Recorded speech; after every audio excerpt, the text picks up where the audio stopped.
Hello നമസ്കാരം. അങ്ങനെ കാത്തിരിപ്പിനൊടുവിൽ ഇപ്പോൾ ഇതാ തെക്ക് വടക്ക് എന്ന ചിത്രത്തിൻ്റെ ഏറ്റവും പ്രധാനപ്പെട്ട അപ്ഡേഷൻ പുറത്തുവന്നിരിക്കുകയാണ്. ആ ഒരു അപ്ഡേഷനാണ് ഇന്നൊരു വീഡിയോ ഭാഗത്ത്.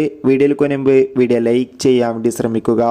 പ്രേം ശങ്കറിൻ്റെ സംവിധാനത്തിൽ സുരാജ്, വിനായകൻ എന്നൊക്കെ പ്രധാന കഥാപാത്രങ്ങളായി എത്താൻ പോകുന്ന ചിത്രമാണ് തെക്ക് വടക്ക്. എല്ലാ സിനിമാ പ്രേമികളും ഒരേപോലെയാണ് തെക്ക് വടക്ക് എന്ന ചിത്രത്തിൻ്റെ ഓരോ അപ്ഡേഷനും അറിയാൻ വേണ്ടി കാത്തിരുന്നത്. അങ്ങനെ കാത്തിരിപ്പിനുള്ളിൽ ചിത്രത്തിൻ്റെ ഏറ്റവും പ്രധാനപ്പെട്ട അപ്ഡേഷനൊക്കെ പുറത്തുവന്നിരിക്കുകയാണ്. ഇപ്പോൾ ഇതാ തെക്ക് വടക്ക് എന്ന ചിത്രത്തിൻ്റെ official first look poster release ചെയ്തിരിക്കുകയാണ്. ഒരു മികച്ച കളർഫുൾ ഫസ്റ്റ് ലുക്ക് പോസ്റ്റർ തന്നെയാണ് ആരാധകർക്ക് മുന്നിൽ വന്നിരിക്കുന്നത്. ചിത്രം ഒരു മികച്ച കോമഡി എൻ്റർടൈൻമെൻ്റ് ആകുമെന്ന് ചിത്രത്തിൻ്റെ ഫസ്റ്റ് ലുക്ക് കണ്ടാൽ തന്നെ നമുക്ക് മനസ്സിലാക്കാൻ വേണ്ടി സാധിക്കുന്നതായിരിക്കും. എന്തായാലും തെക്ക് വടക്ക് എന്ന ചിത്രം ഈ വർഷം തന്നെ തിയേറ്ററുകളിൽ എത്തുമെന്നാണ് അറിയാൻ വേണ്ടി സാധിച്ചിട്ടുള്ളത്. എന്തായാലും കാത്തിരിക്കാം ചിത്രത്തിൻ്റെ കൂടുതൽ അപ്ഡേറ്റിനായി. എത്ര പേരാണ് ഈ ചിത്രത്തിൻ്റെ കൂടുതൽ അപ്ഡേഷൻ അറിയാൻ വേണ്ടി കാത്തിരിക്കുന്നത്? തീർച്ചയായും കമൻറ്റ് ബോക്സിൽ രേഖപ്പെടുത്താൻ വേണ്ടി ശ്രമിക്കുക. Bye bye.